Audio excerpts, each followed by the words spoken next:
So, nandito po kami ngayon sa Lancaster para magawa ng Honda Civic. Ang problema nito yung upper panel gauge. So, ayan, as you can see, malabo yung yung speedometer, yung temperature gauge, and yung fuel gauge.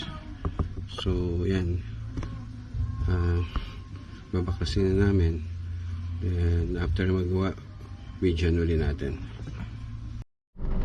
So ito na po yung result ng ating pag-repair dito sa Honda Civic upper panel gauge. So makikita nyo, medyo maliwanag na siya ngayon. Actually maliwanag na talaga siya as compared kanina.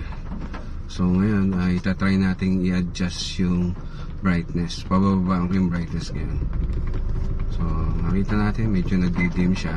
Yan yung fully na siya, dim na siya. So iangat natin yung brightness. Yan, naka full brightness naman siya ngayon. Yan, medyo maganda na siya. Mas kitang kita na siya ngayon while driving or kahit naka-idle actually. So ayan, maganda na po ngayon. Unlike kanina, talagang wala nang makita halos eh. So ngayon maganda na niya. Adjustable na rin yung yung brightness niya. Okay.